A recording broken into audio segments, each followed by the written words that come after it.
안녕하세요. 자, 오늘은 예수 그리스도의 계보라는 제목으로 말씀을 나눌까 합니다. 예수 그리스도의 계보. 마태복음 1장을 보도록 하겠습니다. 잘 아시는 바와 같이 마태복음 신약의 첫 번째 복음서 마태복음 1장을 보면은 아브라함 때부터 시작해서 예수 그리스도의 탄생까지의 예수 그리스도의 계보가 나와요. 족보가 나오는데 어떤 분이 성경을 좀 읽으려고 구약은 어려우니 그리고 길잖아요. 그래서 신약을 읽으려고 딱 폈는데 마태복음부터 읽자. 이게 첫 장이니까 그랬는데 여기 족보가 나오니까 한 몇 구절 읽다가 그냥 기절한 상태로 잠을 자는 그런 분들이 제법 있는 것 같습니다. 그래서 마태복음 1장은 졸립게 하는 장이다. 뭐 이런 얘기도 하시는 분들이 있는데 예수 그리스도의 계보가 너무나 중요한 내용이 나오고 있습니다. 마태복음 1장을 보면 특별히 17절을 읽도록 하겠습니다. 이 17절은 위에 나와 있는 이 족보를 세 시기로 이제 분류를 해서 다시 설명을 하는 거예요. 17절을 읽겠습니다. 1장 17절. 그런즉 모든 대수가 아브라함부터 다윗까지 14대요. 다윗부터 바벨론으로 사로잡혀 갈 때까지 14대요. 바벨론으로 사로잡혀 간 후부터 그리스도까지 14대더라. 그래서 세 시기로 이렇게 나누는 것을 볼 수 있습니다. 아브라함부터 시작해서 이제 아브라함부터 다윗 왕까지가 이제 14대. 그리고 다윗부터 바벨론으로 포로로 잡혀갈 때까지가 또 14대. 그리고 포로에서 귀환을 하고 그리스도가 날 때까지 또 14대. 이렇게 해가지고 세 시기로 이렇게 나눠서 설명을 하는 것을 볼 수가 있습니다. 그런데 이 세 시기의 특성들이 있어요. 그 특성에 대해서 우리가 좀 살펴보면 이런 것들이 이제 그리스도가 나오는 그 과정 가운데서 하나님의 속성들이 여기에 다 나와 있으면서 그리고 이것은 예수 그리스도의 대속사역을 통해서 탄생된 성도들까지 이어지는데 이 성도들의 특성, 신분, 속성들이 또 이어져 내려오는 것을 볼 수가 있습니다. 여기 보면 아브라함부터 다윗까지 14대를 말을 하고 있는데 특별히 이 가운데 3명의 여자들이 특징으로 이렇게 나타나 있는 것을 볼 수 있는데 이 3명의 여자들을 보면서 이 시기는 참 은혜의 시기였다라는 것을 우리가 볼 수 있을 것 같습니다. 3명의 여자들을 살펴보면 그 당시 이 가문을 이렇게 이어가는 이 족보를 얘기를 할 때는 장자를 통해서 이렇게 이어가잖아요. 그리고 당연히 남자들이 이제 계보를 이어가는 것이 당연시 될 그런 시기였음에도 불구하고 예수 그리스도의 계보 가운데 여자들이 등장한다는 거예요. 은혜죠. 자, 그 가운데 3절을 보면 유다는 다말에게서 베레스와 세라를 낳고 그랬습니다. 이 다말은 구약에 나와 있는 그 이야기이지만 유다의 며느리 되는 사람이에요. 그래서 유다가 자녀들이 있었는데 이제 자녀가 결혼을 해서 며느리가 있는데 이 남편이 이제 죽은 거죠. 그러다 보니까 대가 끊긴 거죠. 그래서 이 며느리 이 다말의 입장에서 보면 버려진 여인이 되는 거예요. 그래서 이제 잊혀져가는 그런 여인, 버려진 그런 여인으로 이렇게 그 전락을 한 상태였는데, 이 다말이 하나님의 말씀, 율법을 기억을 하면서 이제 그 생략을 부립니다. 그래서 결국 이제 시아버지 되는 이 유다와 이제 동침을 하게 되면서 베레스와 세레를 낳게 되는 그런 대를 이어가는 것을 볼 수 있어요. 그런데 예수 그리스도의 계보 가운데 이런 사람이 나와 있다는 거죠. 그래서 이 다말은 나름 하나님의 그 율법을 믿고 하나님의 은혜를 구하면서 예수 그리스도의 계보 가운데 이름이 들어와 있는 버려진 여인에서 예수 그리스도의 계보를 잇는 여인으로 기록이 된 것을 볼 수가 있고, 5절에 보니까 살몬은 라합에게서 보아스를 낳고, 그래서 라합이 나옵니다. 여인이죠. 그런데 이 여인은 여리고성의 기생 신분이었습니다. 그래서 이스라엘 사람들이 이제 정탐을 먼저 하는 거죠. 여리고성을 공격하기 위해서 정탐을 할 때 이제 라합이 이제 이 정탐꾼들을 돕고 믿음으로 그와 같은 일을 했던 것을 볼 수 있습니다. 하나님이 이스라엘 자손하고 같이 함께 한다는 것을 믿기 때문에 이스라엘 편에 서서 여리고성이 이제 그 함락을 당할 때 나를 기억해다오 해서 믿음으로 이제 선택받은 그런 그 여인이 됩니다. 여리고성의 기생 신분에서 예수 그리스도의 계보 가운데 이름이 등록되어 있는 그 계보를 잇는 여인으로 이렇게 선택받은 것을 볼 수가 있습니다. 은혜입니다. 그리고 5절에 보면 또 하나의 여인이 나오는데, 보아스는 룻에게서 오벳을 낳고 오벳은 이새를 낳고, 그래서 이새는 다윗의 아버지가 되죠. 룻이 있는데 룻은 나오미의 며느리가 됩니다. 모압 여인이죠. 그래서 남편이 다 이제 죽었는데, 그리고 잊혀져가는 이방 여인이었습니다. 그런데 나오미가 남편을 잊고 자식을 잊고 이제 이스라엘 땅으로 다시 돌아가려고 할 때 믿음으로 룻이 이제 나오미를 따라서 이스라엘로 들어가는 것을 볼 수가 있는 거죠. 이 같은 믿음을 통해서 은혜로 말미암아 택함을 받은 여인들의 모습이 나오는 것입니다.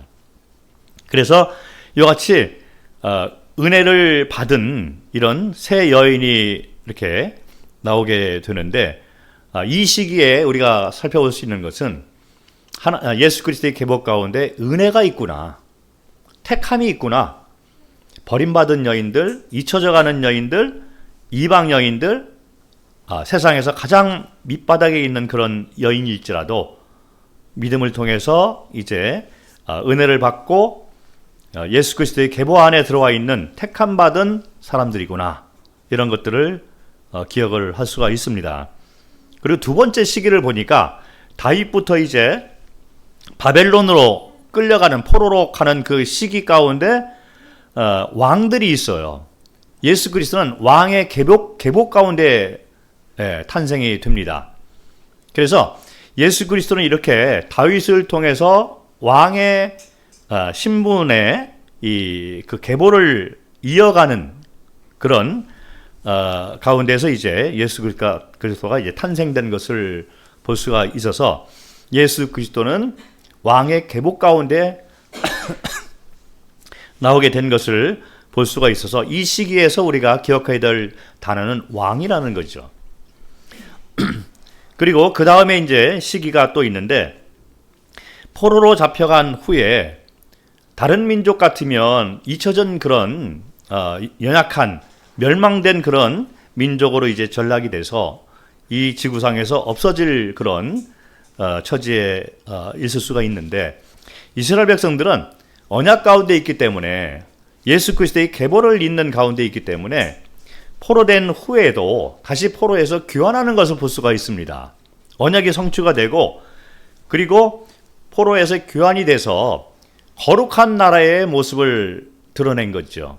그리고 세상적으로 이제 잘못된 길을 가고 이방 신을 섬기고 그렇게 했을 때 징벌을 받아서 포로가 되었지만, 하나님의 약속은 그대로 또 이어지기 때문에 그 계보를 이어가는 것을 보면서 이스라엘 백성들이 다시 귀환을 해서 그의 하나님의 나라, 거룩한 나라요, 그에 속한 백성의 모습을 그대로 유지하는 것을 볼 수가 있는 것입니다. 그래서 결국 귀환한 후에 이제 이스라엘 땅에서 예수 그리스도가 탄생한 것을 볼 수가 있는 것이죠. 그래서 이 시기는 나라와 백성, 이런 단어를 우리가 생각을 할 수가 있는데, 자, 제가 방금 이 세 시기를 통해서 택함 받은, 은혜 받은 여인들, 은혜, 택함, 그리고 왕, 그리고 나라와 백성, 이런 단어들을 말씀을 드렸습니다. 그렇게 해서 예수 그리스도가 이제 이 땅에 오셔서 대속사역을 완성을 해 놨습니다. 그리고 부활하시고 이제 승천하셨는데, 그 후로 이제 교회 시대가 되면서 예수 그리스도를 통해서 많은 사람들이 그 계보를 계속 이어가는 시기에 우리가 그 한 시점에 와 있는 것입니다. 예수 그리스도의 계보를 이어가는 사람들이 바로 성도가 되는 것이죠. 그 신약에 들어와서 이와 같은 예수 그리스도의 계보 가운데 은혜와 택함과 왕과 거룩한 나라, 그의 소유, 백성, 이런 단어들을 품고 예수 그리스도가 탄생이 되었는데, 여하튼 예수 그리스도를 통해서 그 후에 다른 사람들, 그 계보를 잇는 사람들이 탄생이 되는데, 이 탄생된 성도의 모습이 택함받은 족속이요, 왕 같은 제사장이요, 거룩한 나라요, 그의 소유가 된 백성이라고 신분을, 그 속성을 얘기를 해주고 있는 것이 베드로 전서 2장 9절이 됩니다. 자, 그래서 베드로전서 2장 9절을 보도록 하겠습니다. 예수 그리스도의 계보를 이어서 우리가 이와 같은 똑같은 신분을 가지고 새롭게 탄생된 사람들이죠. 베드로전서 2장 9절을 보니까, 그러나 너희는 택하신 족속이요 왕 같은 제사장들이요 거룩한 나라요 그의 소유가 된 백성이니 이는 너희를 어두운 데서 불러내어 그의 기이한 밑에 들어가게 하신 이의 아름다운 덕을 선포하게 하려 하심이라. 이게 아름다운 덕이죠. 우리가 예수 그리스도의 계보를 통해서 새롭게 이렇게 거듭난 자들로 성도로서 이제 하나님께서 우리를 받아주셨는데, 우리의 속성이, 신분이 이와 같이 과거 이 예수 그리스도의 계보를 잇는 잊혀진 여인들의 그 모습들, 택함 받았잖아요. 은혜 가운데 택함 받은 잊혀진 여인들, 버림받은 여인들, 이방 여인들의 모습이 우리 가운데 들어와 있는 것입니다. 우리는 택함 받은 족속이다. 우리가 구원받은 것이 우리 스스로 된 것이 아무것도 없고, 우리는 잊혀진 자요 이방인들이었고, 버려진 자요 세상 가장 천박한 그런 삶을 살았음에도 불구하고 이제 우리에게 은혜를 베풀어 주셔서 택함 받은 족속으로 우리를 삼아 주신 것입니다. 왜 그러냐면 예수 그리스도의 계보를 이어서 탄생된 자들이기 때문에 그런 속성들이 그대로 나와 있는 것이죠. 그리고 그 후에 우리는 왕 같은 제사장으로서 왕의 신분으로, 그 속성으로 하나님께서 우리를 받아주셨기 때문에 우리는 왕의 계보를 이어가는 사람들이라는 것입니다. 이것이 바로 성도의 신분이 되는 거예요. 우리는 예수 그리스도가 탄생한 그 계보의 성격대로 택하신 족속이요 왕으로서 이 땅에서 새롭게 신분을 가지고 살고 있는 자들이 됩니다. 그래서 우리는 왕의 신분을 가지고 있다는 거죠. 그리고 이어서 포로로 잡혀갔지만 그러나 거룩한 나라요 그의 소유된 백성이기 때문에 때가 되어 다시 귀환해서 여전히 예수 그리스도가 탄생되는 그 계보를 이어갔던 이스라엘 백성들의 모습처럼 우리는 이 땅에서 포로로 잡혀갔던 자들임에도 불구하고 예수 그리스도의 그 계보를 이어가는 성도로서 이제 포로에서 해방이 되어서 하나님 나라의 귀속이 되는, 귀환하는 그런 새로운 신분으로 탄생된 자들이 됩니다. 그래서 우리는 거룩한 나라요 그의 소유된 백성이 되는 새로운 신분을 갖게 된 것입니다. 이와 같은 것이 베드로전서 2장 9절 전반부에 나와 있는 아름다운 덕이라는 것입니다. 자, 이것은 우리가 스스로의 능력이나 우리의 어떤 의지로 되는 것이 아니라 아름다운 덕, 이것은 바로 은혜요, 하나님께서 우리를 위해서 해놓으신 것이죠. 하나님께서는 이와 같은 아름다운 덕을 우리에게 베풀어 주신 것을 우리가 볼 수 있습니다. 자, 그런데 이것은 우리의 신분이고 우리가 받는 속성이 되는데, 베드로전서 2장 9절 뒤에 부분을 보니까 이는 이에 아름다운 덕을 선포하게 하려 하심이라. 자, 이것은 아름다운 덕을 만들어 놓으신 하나님 편에서의 이 사역을 우리가 기억을 하는데, 이와 같은 아름다운 덕을 우리가 받은 자들이잖아요. 그러면 우리 편에서는 무엇을 해야 되느냐 하면은 이 신분과 속성을 가지고 이 아름다운 덕을 선포하는 삶을 살아야 되는 것이 성도들이 해야 될 일이라는 것이죠. 성경을 보면 항상 은혜가 있고 그리고 하나님 편에서 일을 하시는 이런 하나님의 일이 있어요. 그런데 하나님은 쌍방간의 관계를 유지를 하고 소통과 동행과 언약 가운데에서 이렇게 우리를 이끄시기 때문에 하나님께서 일방적으로 이끌어가는 것보다는 인간 편에서 해야 될 책무와 의무와 화답하는 것이 있어서 같이 이뤄나가는 이 아름다운 모습이라는 거죠. 이게 연합관계가 되는 것입니다. 성경은 이것을 얘기를 하고 있어요.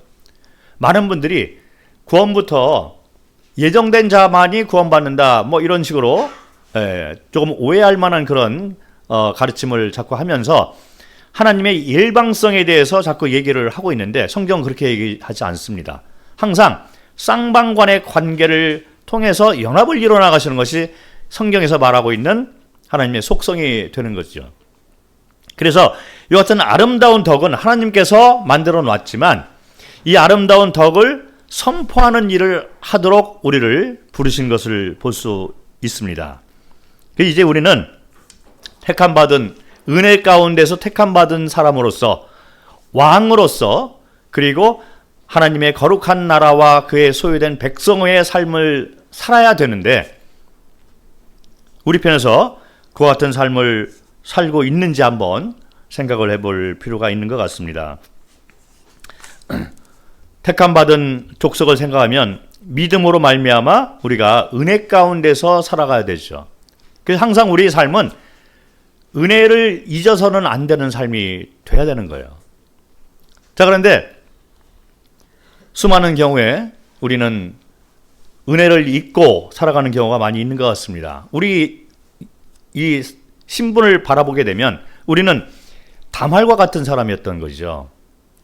잊혀져 가는 사람, 버림받은 사람, 그리고 라합과 같은 여리고성의 기생과 같은 그런 사람들이었습니다. 그리고 룻과 같이 모압 여인의 신분으로 이방인이었던 우리의 신분이었음에도 불구하고 하나님께서 우리를 불러주셔서 은혜 가운데 살아가도록 우리와 함께 하시고 연합해서 동행하고 소통하고 지금 이 순간에도 우리와 함께 하고 있는 거죠. 모든 것이 우리 삶 전체가 은혜인 것을 우리는 고백을 하고 매 순간 이것을 잊어버려서는 안 되는 삶을 우리는 살아가야만 된다는 것입니다. 우리 모든 사람들은 나의 나된 모든 것은 은혜다. 은혜이잖아요. 우리가 태어나서 여기까지 온 것, 그리고 구원받고 하나님과 소통하고 연합된 관계로서 택함받은 족속으로서 살아가고 있는 매 순간순간이, 그리고 지금 우리가 이와 같이 의식주 문제가 이렇게 해결이 되고 물론 많은 어려움이 있지만 그 가운데서 우리는 세상과 다르게 보이는 것을 쫓아서 가는 삶이 아니라 믿음을 가지고 그분과 연합된 소통된 동행하는 이와 같은 삶을 사는 은혜 가운데 살아가고 있는데, 우리는 이 은혜를 잃어버리고 살 때가 많이 있는 것 같습니다.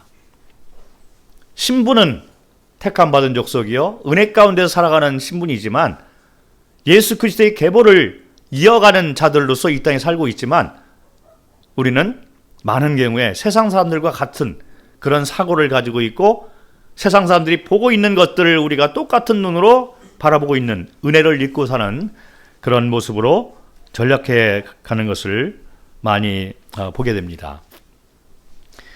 그리고 이제 왕 같은 제사장, 왕의 계보를 이어나가는 성도의 신분과 속성을 가지고 있음에도 불구하고 우리가 이 땅에서 사는 동안에 매 순간 살아가면서 세상의 종으로서 살아가는 경우가 많이 있는 것을 보게 됩니다. 그래서 세상을 이겨나가는 것이 아니라, 세상에서 빛과 소금의 역할을 하는 것이 아니라 세상 사람들이 두려워지고 세상 사람들이 섬기고 있는 신을 섬기고 세상 사람들이 추구하고 있는 그 길을 우리도 똑같이 가고 있는 것은 아니냐. 자, 이제 마태복음 1장에 나와 있는 여러 왕들이 있어요. 다윗부터 시작해서 이스라엘 왕들, 특별히 이스라엘이 두 나라로 이렇게 갈라졌는데 북쪽은 이제 이스라엘이 되고 남쪽에 유다가 됩니다. 그래서 이 유다 왕국을 통해서 예수 그리스도가 탄생이 되는 거죠. 그래서 유다 왕들이 이제 마태복음 1장에 나오게 되는데 이 왕들 가운데에서도 좋은 왕이 있었지만 하나님을 신실하게 믿었던 진짜 왕을 섬겼던 왕으로서 이렇게 나타나고 있는 모습을 볼 수가 있지만 그렇지 않은 왕들도 많이 있는 것 같습니다. 특별히 이 시간에는 히스기야 왕의 아버지 되는 아하스 왕을 잠깐 살펴보도록 하겠습니다. 이런 신분으로 우리가 전락해서 사는 경우가 많이 있는 것 같습니다. 역대하 28장을 보겠습니다.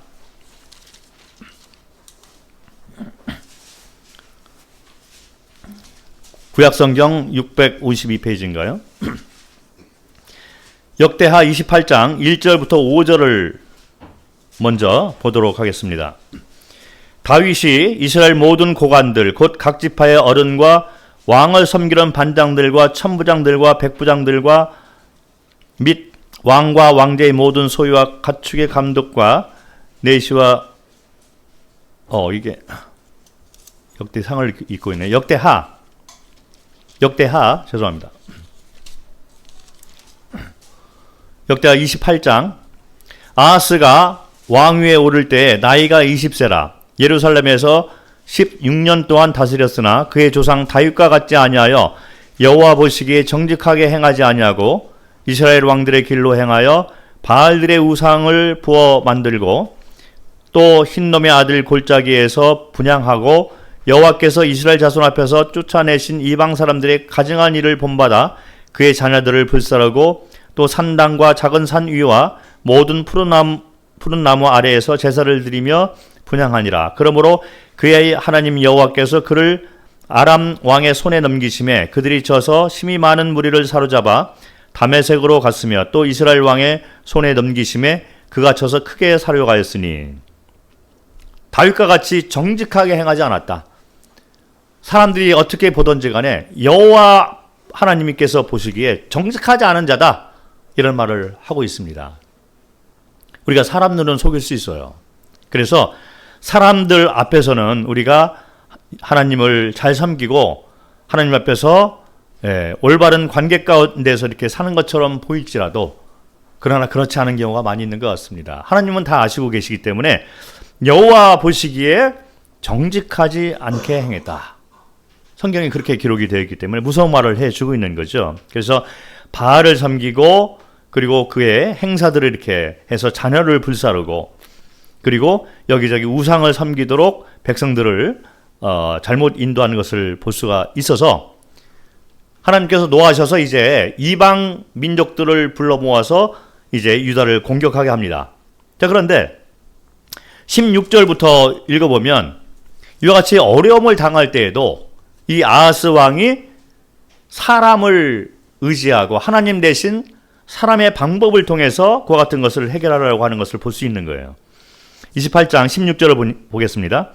그때 아하스 왕이 아스로 왕에게 사람을 보내어 도와주기를 구하였으니 이는 에돔 사람들이 다시 와서 유다를 치고 그의 백성을 사로잡았음이며 블레셋 사람들도 유다의 평지와 남방 성읍들을 침노하여 베세메스와 아엘론과 그데론과 소고 및 그 주변 마을들과 딥나 및 그 주변 마을들과 김소 및 그 주변 마을들을 점령하고 거기에 살았으니 이는 이스라엘 왕 아하스가 유다에서 망령되이 행하여 여호와께 크게 범죄하였으므로 여호와께서 유다를 낮추심이라. 아스루 왕 디글랏 빌레셀이 그에게 이르렀으나 돕지 아니하고 도리어 그를 공격하였더라. 이제 이방 민족들이 이스라엘 유다를 공격을 하게 될 때 아하스가 여호와 하나님을 의지하고 그를 향해서 부르짖는 대신에 그 당시 가장 큰 세력이었던 아스로 왕에게 도움을 청하는 것을 볼 수 있습니다. 자, 이 왕의 신분을 가지고 있잖아요. 하나님을 믿는 진짜 왕 중의 왕을 믿는 이 유다 왕이 이제 참 왕이신 여호와 하나님을 버리고 사람을 의지하는 것을 볼 수가 있습니다. 그런데 이 아스르 왕이 돕는다고 왔는데 오히려 유다를 공격하는 걸 볼 수 있어요. 이런 경우가 많이 있습니다. 우리가 사람을 의지하거나 세상 사람들이 쓰는 방법대로 우리가 가는 경우에 이 어려움을 해결하려고 세상 사람들이 일반적으로 쓰고 있는 그런 방법을 쓰게 될 때 오히려 그것이 우리의 발목을 잡고 올가미가 되는 경우가 더욱더 많이 있는 것을 볼 수가 있습니다. 하나님을 섬기고 하나님을 의지하는 대신에 세상을 섬기고 우상을 섬기고 자신이 왕 돼서 살아야 되는데 종이 돼서 사는 것을 볼 수가 있습니다. 그래서 결국에는 끝에 가서는 이와 같은 형태를 바라보면서 이 왕들이 이와 같은 일들을 반복하면서 결국에는 바벨론으로 포로가 돼서 가는 종의 모습, 포로가 되는 모습으로 전락하는 것을 볼 수가 있는 것입니다. 왕의 신분을 가졌지만 왕처럼 살아가지 않을 때 성도가 아름다운 덕을 받아서 왕의 신분을 가지고 이 땅에 살아가야 되는데 참 왕이신 여호와를 섬기는 대신에 그의 방법에 순종해서 따라가는 대신에 세상 사람들이 가는 그 방향, 세상 사람들이 섬기는 그 우상신을 계속 섬긴다면 결국 우리는 하나님께서 우리를 낮추시고 어려움을 통해서 결국 세상의 포로가 돼서 종이 돼서 살아갈 수밖에 없는 것이죠. 자, 그런데 이 세 번째 시기에 이제 그 이스라엘 백성들이 그 전락을 하게 됩니다. 바벨론으로 이제 포로로 돼서 끌려가게 되는데 거기에서 하나님께서 이제 약속을 그대로 이루시기 위해서 이 예수 그리스도의 계보를 이루시기 위해서 포로로 잡혀갔던 이 이스라엘 백성들을 다시 귀환시킵니다. 자, 그런데 이 과정이 쉽지 않은 것을 또 볼 수 있는 거예요. 어떤 사람들은 바벨론의 삶이 좋아서 이미 동화가 된 사람이 많이 있는 거죠. 정착이 되어 있는 사람들이 있습니다. 그리고 오히려 바벨론 입장에서 이스라엘 사람들을 핍박하는 사람들도 있는 거예요. 그리고 거기서 안주하고 타협하고 그렇게 사는 사람들이 많이 있는 것입니다. 자, 그런데 그 가운데 또 귀환하는 일을 위해서 기도하고 하나님께 부르짖고 내가 이렇게 살아서는 안 되겠다. 내가 하나님께서 선택하신 특별한 백성인데 왜 내가 이방신을 섬기고 이방 사람들과 타협하고 여기에 안주해서 그냥 포로로 살아가야 되는가? 나는 종이 아니다. 나는 포로가 아니다라는 것을 신분을 깨닫고 거기에서 나와서 하나님께로 돌아가는 그런 사람들이 있었던 것입니다. 자, 우리는 어떤 사람인지 모르겠어요. 우리는 베드로전서 2장 9절에 나와 있듯이 아름다운 덕을 가지고 있는 자들입니다. 거룩한 나라요 그의 소유가 된 백성임에도 불구하고 살아가는 모습을 바라볼 때는 문제가 생겼을 때 우리는 세상에서 헤어나오지 못하는 경우가 많이 있는 것 같습니다. 그래서 하나님을 이렇게 섬기고 그의 소유가 된 나라요 백성임에도 불구하고 사는 모습은 세상의 포로가 된 자로 살아가는 경우가 많이 있는 것 같습니다. 세상이 두려운 거죠. 그래서 많은 이 세상 사람들이 가는 그 방향대로 가려고 하고 삶의 우선순위가 세상에 먼저 와 있고 하나님은 그 후에 내가 필요할 때만 불러다가 쓰는 그런 정도로 우리가 하나님을 섬기고 있는 것은 아닌지 모르겠습니다.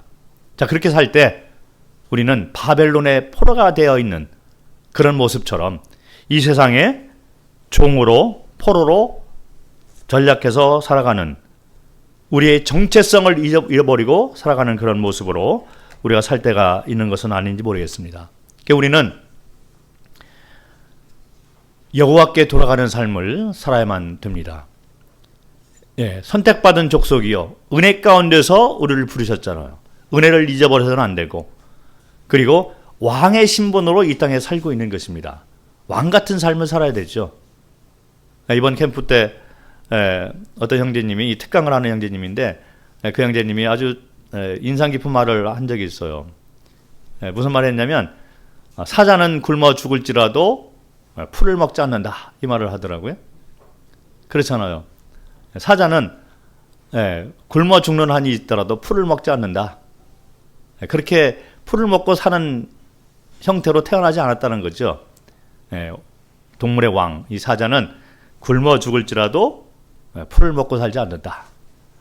자, 우리는 그리스도 안에서 그리스도의 계보를 입고 이 땅에 태어난 성도들이 됩니다. 우리는 왕의 신분을 가지고 이 땅에서 살고 있는 거죠. 굶주린 경우, 그리고 이 어떤 고난을 당하고 역경을 겪을 때, 문제가 생겼을 때, 선택의 길을 할 때 우리가 풀을 먹고 전략하는 그런 세상의 포로로, 종으로 살아가고 있는 모습은 아는지 모르겠습니다. 우리는 사자와 같은 자들인 것이죠. 그래서 우리는 여호와께 돌아가는 삶을 살아야만 되는데, 우리 모습을 보면 연약하잖아요. 수시로 넘어지고 은혜를 잊고 종처럼 살아가고 포로된 이 세상에서 벗어나지 못하고 살아가는 경우가 많이 있습니다. 그래서 우리의 연약을 아시고 주님께서 제정해 놓으신 것이 있어요. 그것이 바로 만찬 예식이 되는 것이죠. 우리가 부활한 예수님을 기억하면서 주일날 모여서 우리가 모일 때마다 이 떡과 잔을 통해서 우리는 그리스도와의 관계가 다시 회복이 되어야만 됩니다. 그래서 이분이 나의 주인이고, 이분이 재판장이시고, 선과의 기준은 이분이 정하시는 것이다. 그래서 여호와께 다시 돌아가는 그런 첫사랑을 회복을 하는 것이 바로 만찬 예식의 이 수직 관계가 되는 것입니다. 그래서 우리가 만찬 예식을 통해서 떡과 잔을 먹고 마실 때마다 우리는 이 땅에서 은혜 가운데 은혜를 받고 살아가는 자들이다. 은혜를 잊어버려서는 안 되고 우리는 왕의 신분으로 살아가는 자들이다. 거룩한 나라요 그의 소유된 백성으로 살아가는 자들이다. 이것을 통해서 그리스도와 연합된 자, 그분과 함께 소통하고 동행하는 자, 주인으로 삼는 그런 삶을 돌이켜야만 되는 것입니다. 그리고 이제 이와 같은 그 성도들이 함께 모여서 이 떡과 잔에 참여를 하고 있기 때문에 우리는 같은 백성으로서 이제 하나됨을 계속 지켜나가면서 성도를 사랑하고 서로 받고 연합을 돕고 이런 그 수평 관계까지 생각을 해야 되고, 거기에서 머무르는 것이 아니라 이제 아름다운 덕을 선포하는 삶을 또 살아야만 되는 것이죠.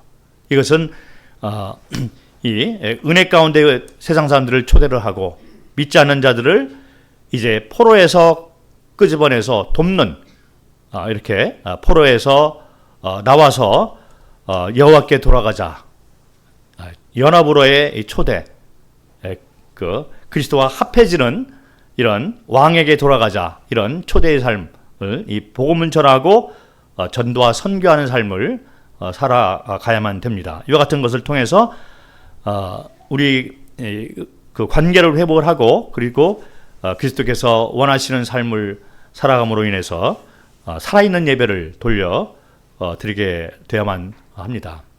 이와 같은 삶을 살 때 우리가 아름다운 덕을 받은 자로서 아름다운 덕을 선포하는 삶을 살게 될 때 가장 큰 혜택이 누구냐면 바로 우리 자신이 되는 거죠. 주님이 오실 때 그리스도의 계보를 이와 같은 아름다운 모습을 통해서 그리스도가 태어났습니다. 탄생하셨고, 그리고 대속사역을 완성해 놓고 이제 이 대속사역을 통해서 그리스도 예수의 계보를 잇는 이 성도들이 계속 아름다운 덕 가운데서 살아가면서 이 아름다운 덕을 선포하는 삶을 살게 될 때가 되면 그리스도가 다시 오셔서 이제 상급을 우리에게 베풀어 주시게 됩니다. 그래서 우리는 이 아름다운 덕을 선포하는 삶을 살게 될 때 가장 큰 혜택을 받는 자들이 되는 것입니다. 그리스도 예수의 이 계보가 마태복음 1장 1절부터 나오게 되는 이유가 놀라운 이 아름다운 덕이 그 가운데 있고, 그리고 이 성경 전체를 통해서 성도라는 이 신분, 그리고 우리가 가지고 있는 이 속성이 얼마나 아름다운 것인가를 우리에게 말씀해주고, 또 이와 같은 아름다운 덕을 선포하는 삶을 하도록 이 성경은 우리에게 가르치고 있는 것입니다. 그렇기 때문에 예수 그리스도의 계보는 마태복음 1장부터 나오게 돼서 우리에게 큰 교훈을 던져주고 있는 것입니다. 오늘 말씀은 여기서 마치도록 하겠습니다.